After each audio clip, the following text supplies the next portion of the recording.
How do we love our children in the way that God loves us? How do we become a godly father? These are some of the questions that are at the core of being a father and what we can do to become even better as fathers. My guest today is Dan Peterson, and we tackle these questions and many more in this important conversation. Dan Peterson is the founder of the Compass for Life. He's a licensed clinical professional counselor and has his master's degree in clinical psychology.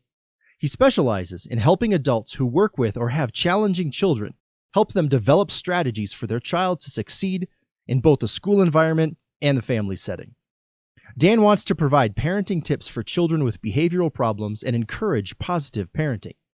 And he's extensively involved in training teachers within school settings, coaching parents, and he conducts community workshops for adults.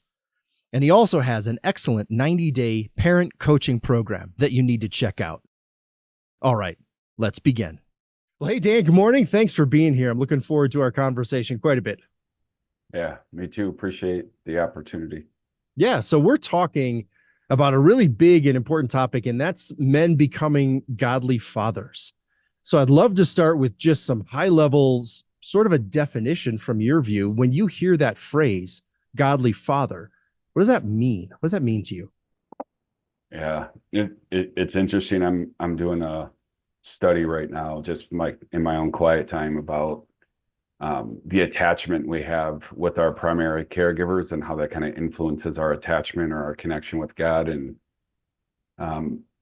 I would say for me, kind of what God's speaking to me is godly fatherhood is loving your children in a way that reflects the way that God loves us, which is unconditional, which is no strings attached, can't be earned, it can't be lost. And if you didn't grow up that way, sometimes it's hard to understand and experience a loving father the way that God loves us. So for me, it's always pursuing truth and understanding of how God views us. And then as a father, how do I take that picture of God's love towards me and then have my kids experience that with their love from me? Yeah. Yeah, that's a great place to start. And I want to dig in on a little bit of something that you said there. Sometimes men have a really tough time with the idea of godly fatherhood, the idea of God as father, because their dad here on earth, not so good. And so their model for fatherhood, not so good. And so what about that? What's and I know that could be the whole conversation, but Sure. What about a man trying to become this? He's like, okay, how do I become a godly father though when my earthly father was not? Maybe he was abusive, not present, definitely not, following God. What about that guy? Or did the very best he could with the tools he had. Sure, right. Was broken himself, right? Yep. Yep. Yeah, I think this kind of gets into why I do the work I do, is just because you didn't experience an unconditional, loving, earthly father doesn't mean you can't provide that for your kids. You just need to know how. And how do you develop some tools and skills that are aligned with Scripture so that you give your kids the experience of truth rather than just replaying the generational brokenness from one dad to another. Yeah. So you just mentioned there's some tools aligned with Scripture. What are some of those? When you think about that idea, what does that mean to you? What are some tools aligned with Scripture for dads? Yeah, and this is kind of the framework that I use when I'm coaching parents. And it's maybe a tripod, a three-legged approach. And you need to have all three. It's interesting, just as I said that out loud, I'm thinking like the Trinity. Yeah. Everything's in threes for some reason. But yeah, it's you need to have all three of these present to be able to effectively love your kids in a way that God loves us. And the first one is, how do you build up and communicate that you have immense value and you're loved and you're competent and you're capable? I have 4 or 5 tools on how to really communicate that and use your relationship or my relationship as a father to my children. And we can get into the nuts and bolts of what that looks like in a second. But the second part of that is, how do you not get sucked into drama and problems and be reactive and inadvertently communicate that when you make mistakes, you're bad? I grew up in a home where there was, and I grew up in a school system where it was heavily focused on um, acts earn God's favor as Mm, opposed to it's free to you. And so you can yeah, earn it and lose it, earn it and lose it. And then there's all this shame and confusion. So how do you not go down that path, but just say, hey, mistakes are a necessary part of growth. What did you learn? How do you recover that? How do you move forward? As opposed to you did something wrong. I'm frustrated. I'm mad. Now you need to pay, which yeah, kind of leads to the third part, which is how do you discipline in a way that teaches skills? Discipline is about teaching and training. You made a mistake. It's not a big deal. How do we recover from that? How do I hold you accountable? How do you take ownership? And when you have a relationship, when you're raising your kids that has those three elements, what I've noticed and what I've experienced is that kids feel loved. They're connected to character. They're connected to their values. They want to behave in a way that's congruent with that. And then essentially it's how do I love myself and love others the way that God does? And having that framework with tools within that has really helped me, give to other parents, but also for me to download and give to my kids just what I think is a very scriptural definition of love and yeah, action. yeah. Yeah, and I love that inaction part because that's as guys, as men, we always want the action. We want the Yeah. tools. Like it's great to give you the theory, but we want to get to work. And Yes. so I wrote down all three of those. Yeah, you said we could dig in a little bit to those. So that the first one on building up their value. Why don't you share a little bit more into that then? Yeah. I want kids. I don't know about you or the audience here, but I would imagine I can say this with confidence that we want kids that have a good moral compass, that are value driven, that they're doing the right thing because that's who they are. They have character and they act out of the character, not because I get something for it or I'm fearful of the consequences. It's more internalized. So the way I like to talk or to start with parents is define 5 or 6 of the character traits that are really important to you that you want to download to your kids. And usually when I ask parents that, especially the men, the first thing they say is respect. I want my son, my daughter to be respectful. So let me ask you this. When you think about teaching your kids respect, do you mind if I ask you directly? No, go Just, ahead. Sure. Yeah. I mean, you have kids, right? Yeah, I do. Yep. Yep. Yeah, okay. So what typically prompts you to have a conversation with your kid about respect? What kind of initiates or triggers that conversation? Um, for me, I don't know if I've had that. So I might be the anomaly for you because mine, yeah, but meaning a specific, and we talk about everything, but I Yeah. don't know if we've had that particular conversation though. Yeah, So you never talk about respect with your kids? That word not never comes up? not like that. No, we certainly talk about the ideas of respect, not Sure. like towards me. Sure. We talk about love, we talk about respect, we talk about kindness, courage, all the kind of All right. big value conversations are there. For us in our house, they're geared under this is what Jesus taught. And Yes. so we are following the example that we have been given. And so we can see how Jesus respected people. We can see how Jesus loved people. We can see All how right. Jesus talked with other people and model off of that. So you're proactively teaching them um, about Christ and about how he Oh, yeah. modeled for us and Yep. what love looks like and what respect and kindness looks like. And you have scripture to back that up. And that's the Yep. family we live in. So when the rubber meets the road, and I'm not saying this is for you, but most, if not, I would say 99% of the people, when they start talking about respect in real time, it's usually when their kids were just disrespectful, or they talk Right. about Right. honesty right after their kids were lying or dishonest. Yep. And typically what happens is because kids are being confronted with their mistakes, their just natural defensiveness goes up and they deflect ownership. It's excuses or it's somebody else's fault or, but you don't understand, or sometimes they'll just shake their head and say, yeah, yeah, yeah, but Right. it's not optimal learning. So what I like to do is to flip that and say the time to talk about respect or love or kindness is when you actually see your kids demonstrating and you call them out and say like, and I'll give an example. My son Ryan, I told him last night, Ryan, you're being really respectful and you're being responsible and actually really kind. I have a lot on my plate. You offer to go get your sister from practice.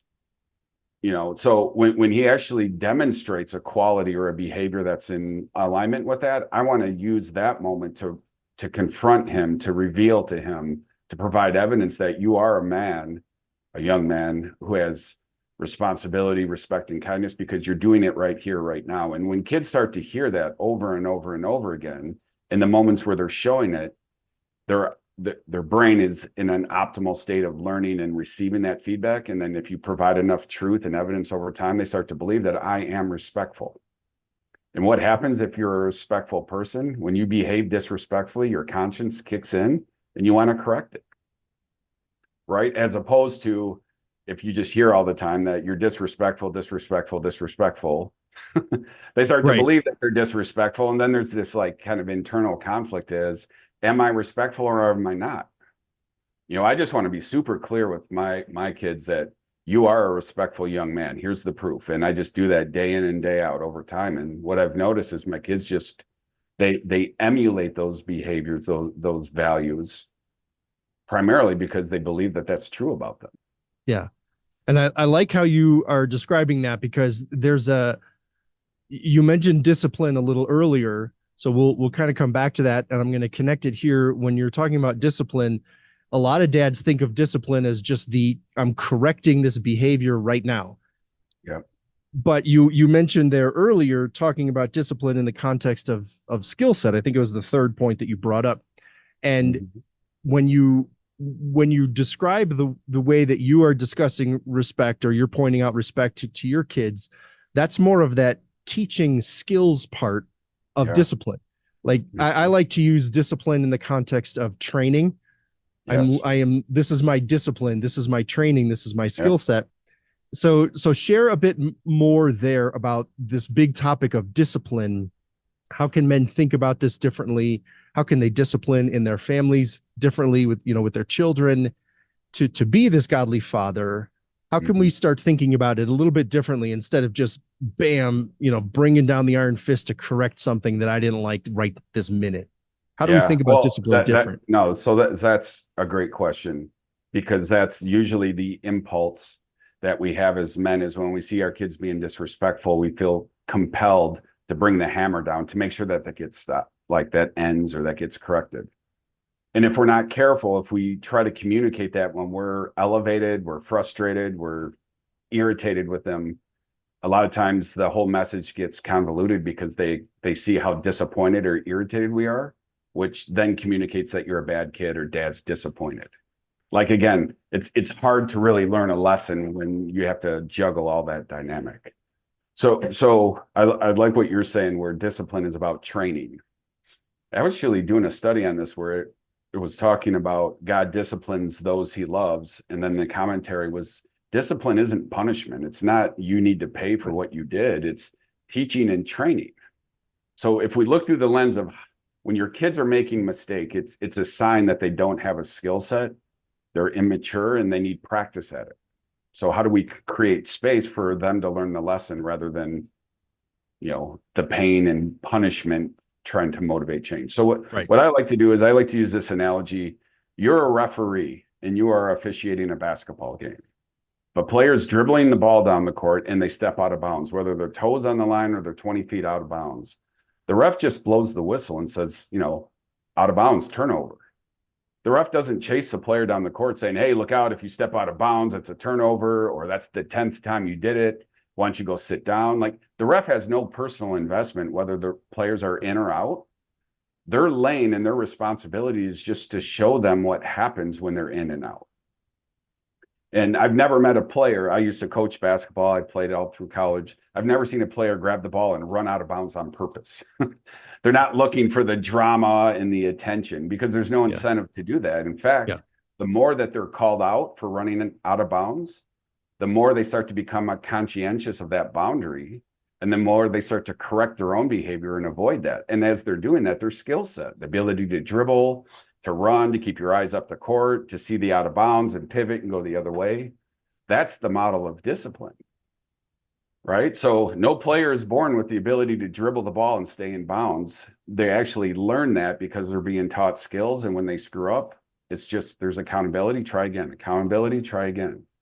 And as that happens over time, you see the skill leveling up and the player is starting to self-regulate rather than being dependent upon the kid or the parent or the coach to constantly threaten them to behave. Does that make sense? Oh yeah, totally makes sense. Yeah, and that threaten to behave, to me, because my worldview is Jesus. My worldview is the Bible. My worldview is what God taught. To me, what we spend so much time on as parents, as dads in our conversation here, is behavior modification instead of getting to that root level Yeah. of what's actually going on in your soul, so to speak. Like what who Yes. and a lot of that stuff, what's going on in your soul. I think the biggest one that I see currently is our issue of identity, Yeah. and with kids not knowing who they are, not knowing whose they are, not knowing any of those big things, and they're trying to figure out all that stuff. And then there's dad just beaten with the rod. You did that wrong. You did that wrong. You did that wrong. You did Yeah. that wrong. It's just so confusing. One of the Yes. things that frustrates me, because I lead men's events, and when I talk with dads sometimes, I don't think there's enough work on the dad's part to understand the world that the kid's growing up in right now, to understand the kid's perspective. Yes, dad's in charge. This is your house. You have your rules. Not disagreeing with any of that, but to not try to put yourself in your kid's shoes for a little bit and understand what world they're growing up in. Yeah. I think that is a big problem.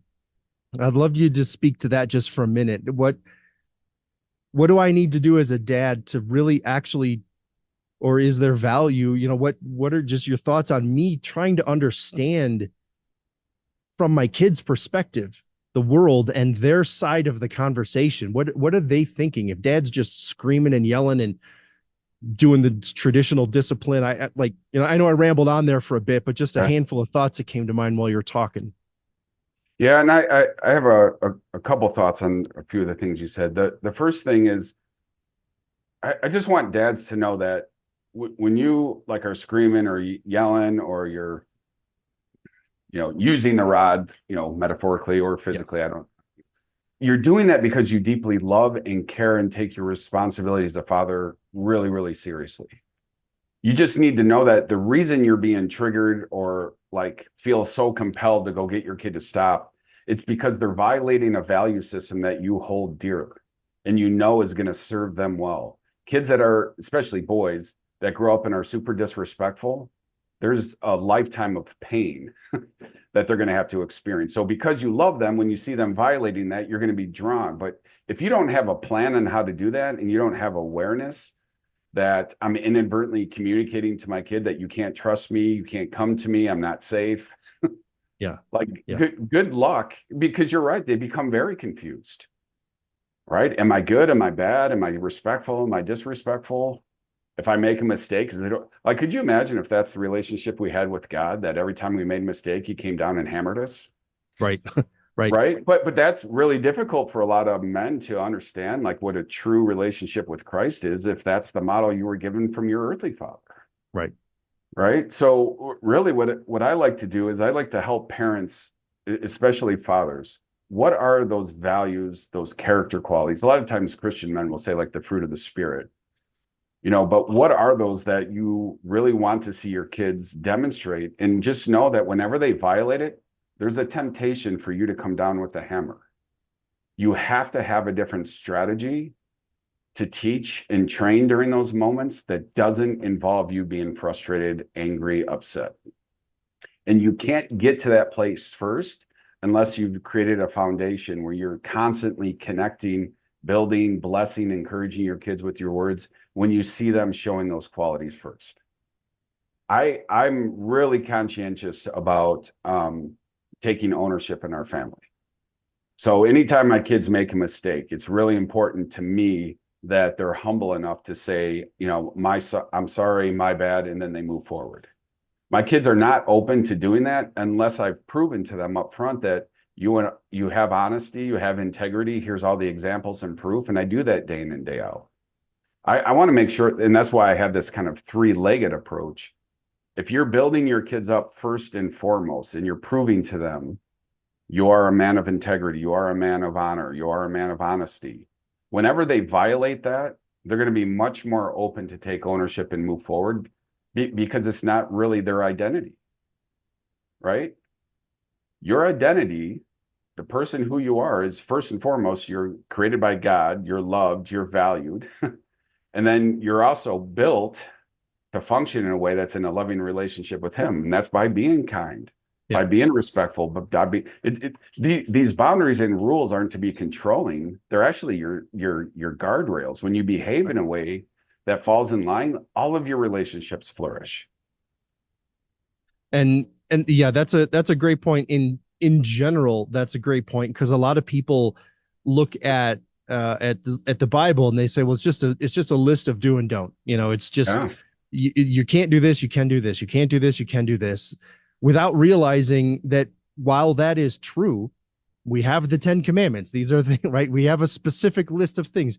Jesus told us specifically what to do. He expects us to do it. It's for our benefit. yes, It makes this life so much easier. It makes this life so much more pleasant, more joyful. It right. makes it easier as a dad. If I'm following what Jesus told me to do, my job as a dad is easier. I'm not trying to Yes. make up all this stuff on my own, figure everything out on my own from the beginning. I can learn from people who have gone ahead of me. I can learn from what Jesus told me to do. It just makes life easier. Yeah. Yeah, I have a really interesting perspective on that about why kids are so resistant to rules because they see it as controlling and the more rules it's because of the timing that we teach the rules. Typically we teach and reinforce rules when they were violated and they made a mistake and now they're in trouble. And so kids have this weird dynamic with rules. Our rules are reminders of my failures and it's you trying to control me, but it's because of the time that we teach it. What I like to Mm-hmm. do is to flip that and say the rule is like no lying or no interrupting when somebody else is talking or no hitting your brother when you're mad. Say those are some of the rules. The time I'm going to teach that is when my kids are not breaking that. Right. So when my Right. kids come up to me and they see me talking to their mom and they're like, hey, dad, and then they stop and then they wait or say, excuse me, dad, I'm going to be like, hey, bud, I noticed that you just followed that rule of not interrupting. That took a lot of self-control. And now I'm encouraging them and building them up and complimenting them when they're not breaking. Now they see the rules as a gateway to be seen, noticed, and loved. They Yeah. want more rules. When I ask kids, what are some other rules you're not breaking? Like they never shut up. They just keep going. And then what that Yeah. shows me is they are not breaking the rules a vast majority of the time. They are rule followers. And it's my job to point it out to them as opposed to just hyper focus on the moments where they're being disrespectful and defiant or, impulsive. Yeah. Yeah. In the moment is tough. There's a phrase that I've used with my guys over the years. You don't fix a problem during the problem. Yeah. And so it's exactly what you're talking about here. You do that training, that discipline, that teaching away from the heat of the moment. Because in the Mhm. heat of the moment, everybody's emotions are high. Everybody's, their chemicals in their brain are flying out, like everything's triggered. You're not going Yeah. to fix anything right there. Like you might need to calm down the moment, but you're Yeah. not coming up with a big solution in that time frame. So Yeah. I like that. I want to go back to something you talked about earlier when you were mentioning the point of integrity. Mhm. Just like respect is a big one to men, integrity is a big one to men.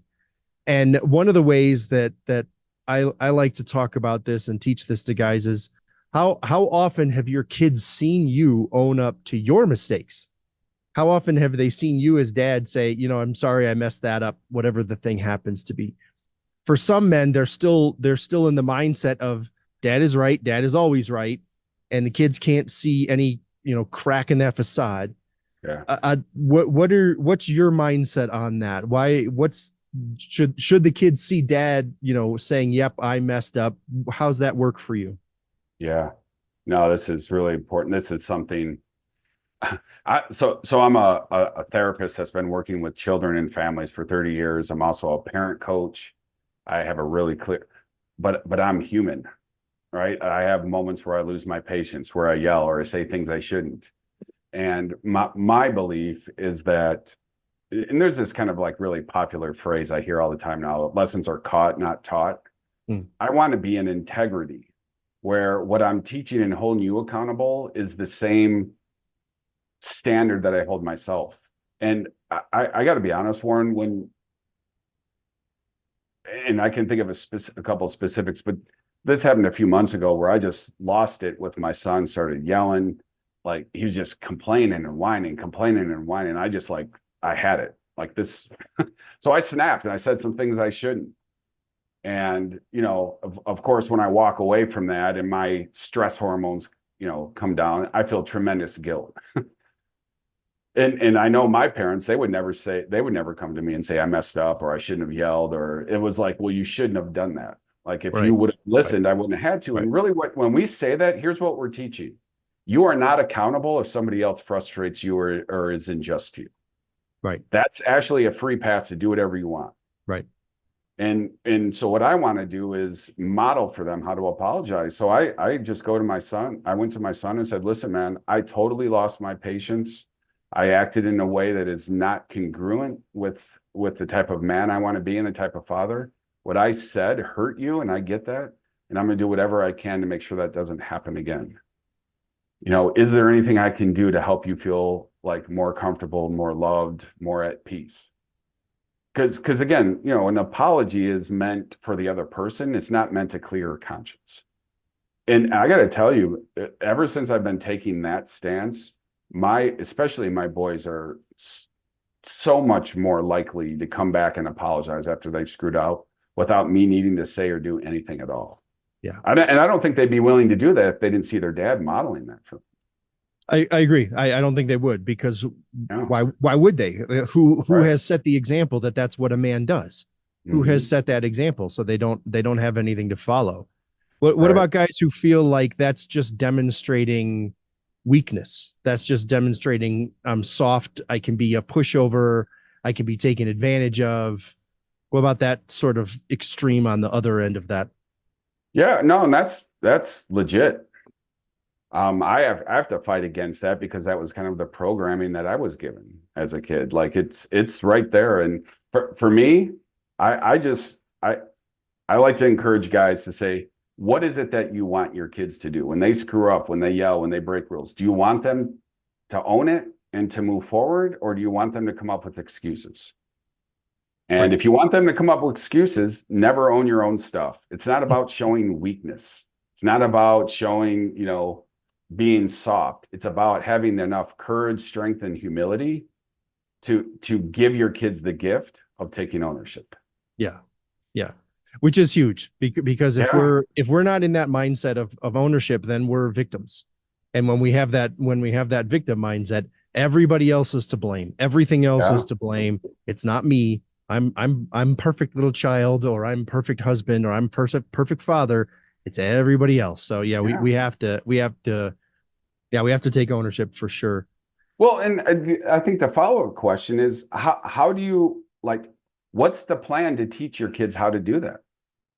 You can't say this is the standard, but then not demonstrate that. So Right. if you're not going to do that for them, if you're not going to give that to them, where do you think they're going to learn that from? Right. And do you want to Exactly. flip the coin and just hope they get that lesson somewhere else? Yeah, which is not a good strategy. No, no. Yeah, that's not a good strategy. Yeah, and again, I truly believe that men in that type of mindset it's being driven by love. They think it's the right thing because they deeply care about their kid. It's just the wrong tool to get what you want accomplished. Yeah. So I'm really big on, it's not about blame and fault. It's like if you love your kids and you're doing the best with what you know, you're coming from the right heart with the right intention. You just have the wrong tools to execute that. So it's the tool's fault. Let's equip you with a different set of tools that are going to be aligned with this value system so that you make sure that it happens. Yeah. Yeah. And then learning how to use them, because somebody might listen and they say, okay, ownership, got it. But then you have to learn to actually do that. And that might take a bunch of baby steps if you've never done that before. if you've never sort of gone to your kids and apologized to them for something you did, that Right. might seem, big and not something you could do. Is just do a little bit. It doesn't mean that on day one after listening to our conversation here, you go dump everything that you could think of on your kids. That'll just freak them Yeah. out. Like they're not even Yeah. going to know how to process that. Yeah. Who is But just this one little thing at alien? a time. Yeah, who Yeah. is this alien? Yeah, exactly. Well, You and had, the other go thing ahead. about that, the other thing about that too is, um, I think sometimes men will say that shows weakness, or maybe it shows like a lack of authority. I think the part of this is just because you go and apologize for the way that you handle that, that doesn't mean your kid isn't going to be held accountable for the error or the mistake they Right, make. You right, can do both, and you should do both. right, I right. lost my patience. I shouldn't have yelled. I own that. What can I do to help you like heal or feel better or repair that? And because of what you did, here's the ownership looks like on your end. Right. It's Yeah. not one or the other. It's usually both. Yeah. Yeah. And I agree with that. We'll create a hypothetical, dad, teenage son, they're screaming and yelling at each other. The dad gets louder and louder. The dad basically is making this conflict worse. The son gets Yeah. mad, punches his hand through the door. There's still a door that has to get fixed. The, Yeah. the dad can't just say, "Oh, sorry, I got you upset." No, son, you broke a door.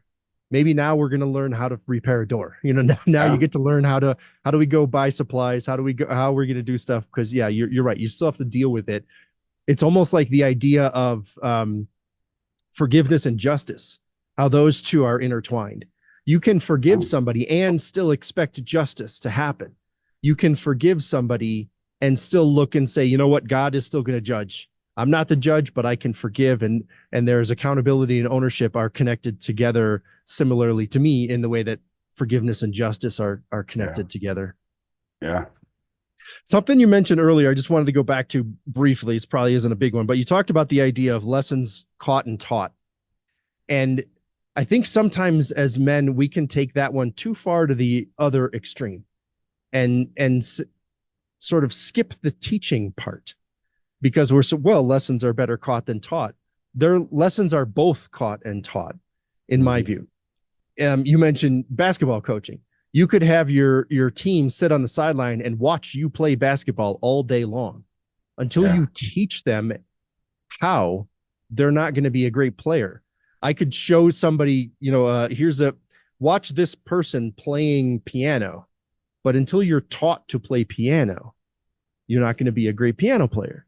Right. So I'm one that it's both.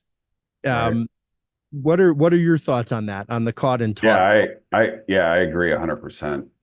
And I think it's really important that you're clear on what your strategy is to teach those things.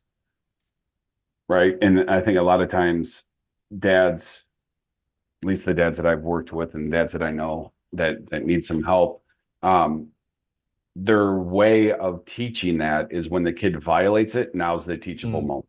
yeah. And what I've found is the return on your investment is really low in those moments. The time to teach that in my book is here's what respect looks like, and then call it out every time I see my kids taking steps in that direction. That's one way to teach it. And then also when I'm disrespectful, I go and own it. And I admit that I made a mistake. Because again, everybody makes mistakes. It's really not a big deal if you're willing to correct it and own it. Yeah. Yeah. Right? It becomes a big deal when it's everybody else's fault and you're in that victim mentality, or you refuse to be humble enough and apologize when it's your fault. Yeah. Yeah. Cool.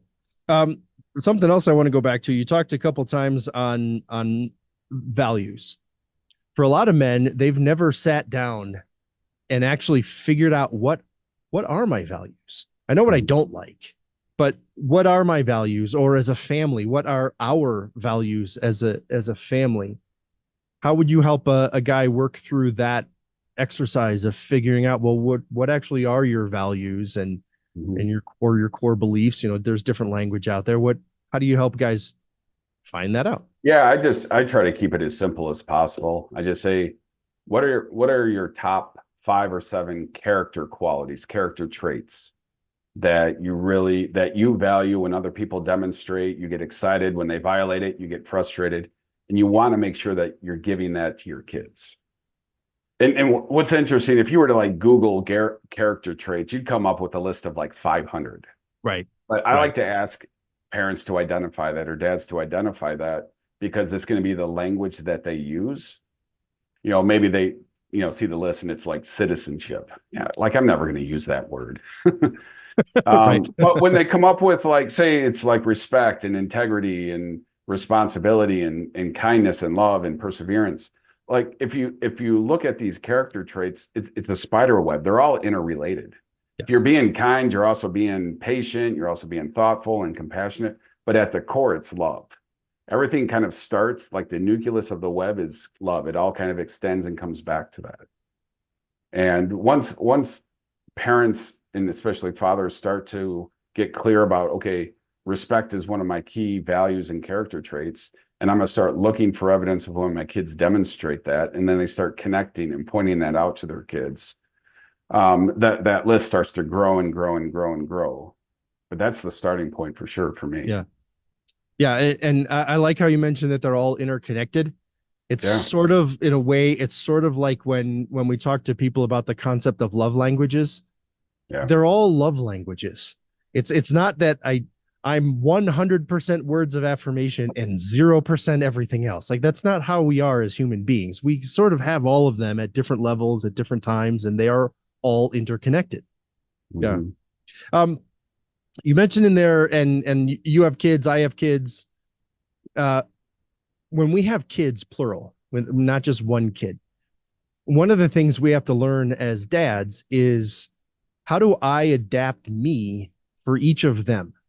Because I can't teach and lead every one of my kids exactly the same, because they're not exactly the same. You might have one kid who's super strong-willed. You have one kid who might be super easygoing. You have one kid who might hear what you say on the first try, and they're gonna, try, like, birth order thing, child number one, like they're gonna do as best as they possibly can right now. And then you've got the kid who you tell them and they smile and they nod and they ignore you entirely, right? So You what just are some ways? defined the exact personality of my three kids. Yeah. Like Well, to a they're T. common, we'll put it that way, right? They're Yeah, common. yeah, yeah. But as dad, then I have to adapt to that. So what are some ways that you could suggest to dads to kind of, and I think this goes back some to getting in, empathizing, understanding your kids. You have to know them to do this, but Yeah. how can dads adapt their own styles for the different kids they have? You have to become the expert at being curious about your kid's heart. Yeah, I love that. Yeah. And the only way, in my opinion, to do that is you have to create quality time with them.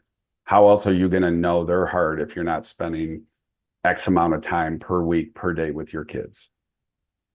Right? Just expecting that they're going to fall in line or respond favorably to your approach, but you're not investing and connecting and helping them feel loved, noticed, and seen. So what I do, when kids are younger, you come home from work and it's like, the celebrity just walked in the door Yeah. and they're all running, dad's home, dad's home. At least that's how it was when my kids were younger. But my kids are 12, 14, and 17 now. It's kind of weird. Around 10, 11, 12, it's the celebration and the excitement that dad's home starts to fade, and now they're in their room, or they're like, hey, dad, what's up? Or whether or not I should ever come home or not, like, it doesn't seem to really matter because they're into their own stuff. So for the older kids, what I do, and I do this once a quarter, I give them a list or a blank piece of paper. At the top, it says, what are 6 things that you want to do one-on-one just with me?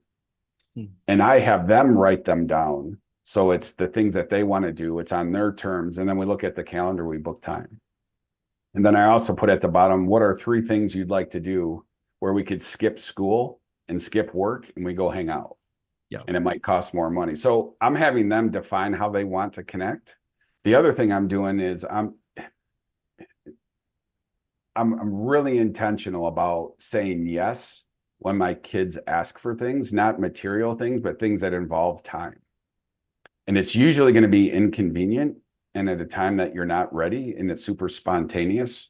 And if you're not in that mindset, you're going to be irritated, annoyed, and say no. Yeah. Yeah. So, for example, my daughter at 10:30 at night when I'm getting ready for bed, she's like, "Oh crap, can you take me to Walmart? I forgot to get this for school tomorrow." My impulse is that's super irresponsible. You're not respecting my time. What's wrong with you? But if I'm looking at through it as this is a bid for connection and an opportunity to show her that she's valued and I get to be the one to facilitate that, it's a lot easier for me to say yes. Yeah. Yeah. I like that. Yeah.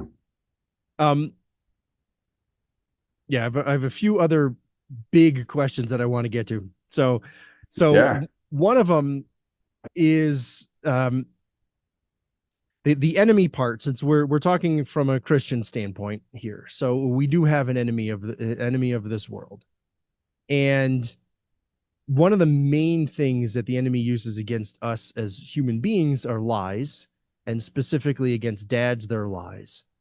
And then lies that we internalize, like you'll never be a good dad, your dad was horrible, he was abusive, all those sorts of things. When we internalize those lies, that can be really effective against us. Yeah. So, what are from your experience and the men that you've worked with, what are some common lies that fathers might be believing that they really have to be watching out for? They have to be careful for. If your kids are misbehaving, it's your fault. Just so you know, misbehavior is in making mistakes is a necessary part of maturity and growth. If you don't have, you're not born with mastery in anything. Right. You learn and develop it. And, kids that have a hard time expressing emotion and understanding how they feel. And when they get angry, they start yelling and screaming. And it's not because you suck as a dad. It's because that is the normal path towards mastery.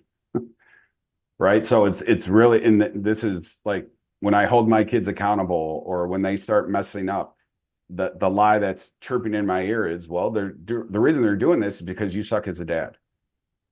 Right. Because you didn't teach them that. It's your fault. It's your responsibility. And, when that happens, I'm much more likely to let my kids get away with things because I feel like it's my failure rather than theirs. The other thing too is,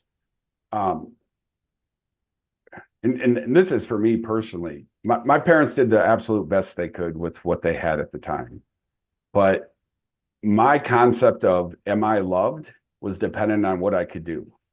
It was all Yeah. like skill based. I got tons of attention when I excelled in sports, and I got a lot of attention and affirmation and positive feedback when I was being responsible and helping out with my brothers. So the message that I learned was I'm loved if I did X, Y, and Z to earn it. Yeah. And so if I'm not doing those things or I'm not feeling loved, it's because I'm not lovable. And I think our kids will reveal that lie or that belief that we're holding on that the devil's put in our head over and over and over again. So for me, it's the way to combat that is how do I intentionally show my kids that they have innate value and love and that it can't be earned and it can't be lost so that they don't have that lie. Right. And it's interesting that as I do that, there's like freedom that comes from some of the old baggage and lies that I was told. Mm-hmm. Yeah. Yeah. And that one is so huge. That one Yeah. is so huge because so many dads, that's how they were raised. Your affirmation, your love, your everything was performance based. Yeah. You got a treat if you did good on this. You were punished if you did bad on this. Like it's almost natural. People would listen to that and say, well, what's wrong with it? Right. And it is a fine line to walk because there's nothing wrong with rewarding something spectacular. Like there's nothing wrong with that. But you have to be careful as a dad that you're not making your love performance based. You're not Yeah. making your appreciation to your children based on their performance, because then everything in their own mindset is I have to perform X, Y, and Z in order to get love from Right. dad. And you Yeah. mentioned something, when we first started talking about loving the way God loves. That's not how God loves. God's love is not performance based. Jesus's sacrifice on the cross was not based on our performance. Yeah. It Could you was imagine? love pure. Yeah. Yeah. Right.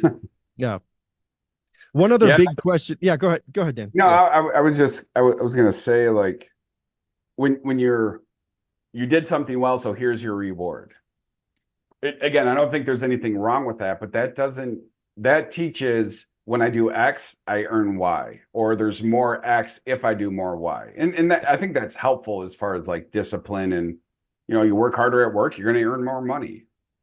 But it doesn't teach anything about love, Right. right? Right. So I see you, I notice you, I spend time with you, I build you up, I take delight in you. That's how I love my kids. And if I give them rewards and they earn things like that, that's more about behavior management, but I'm after the heart. Yeah. Right.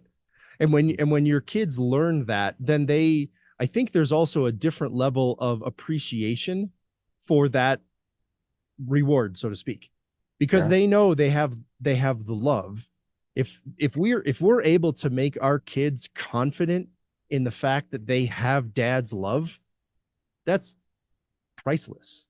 sure. And on top of that, if it's, hey, we're gonna go to a movie or something because you did great on a project, or whatever, that's just sort of the cherry on top. But you Yeah, still you're not missing anything really if you don't get that. You don't have sure. no love if you didn't get an A on a report card. Right. Yeah.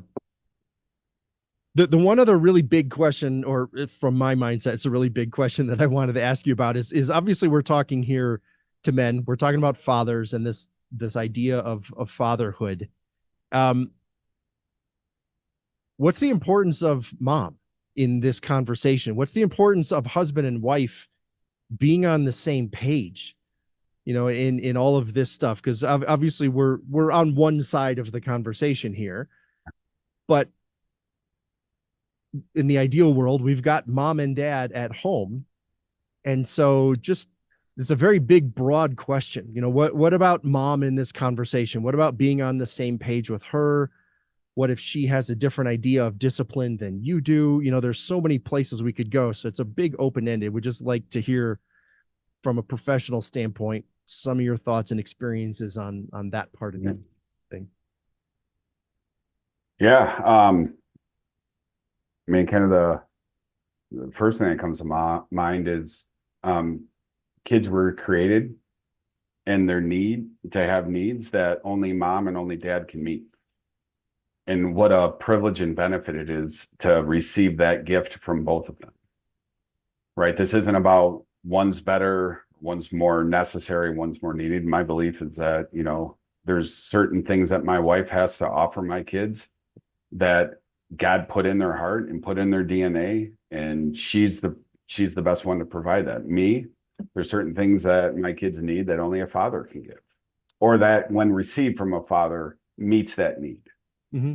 Right. So I'm just really, really big on how do you be the most authentic version of yourself and give your kids that, and not get stuck into here's what mom should do, here's what dad should do.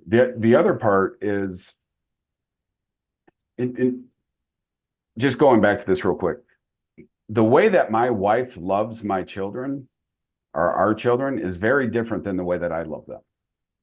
And what a gift that my kids get to see two different ways to experience and receive love.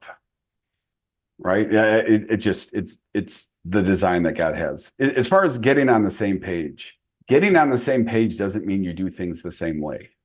Mm-hmm. Getting on the same page means we have a similar vision that we're trying to reach, and there's certain qualities, behaviors, character traits, lessons that we want to make sure our kids are receiving. How you give it may vary than how I give it as dad.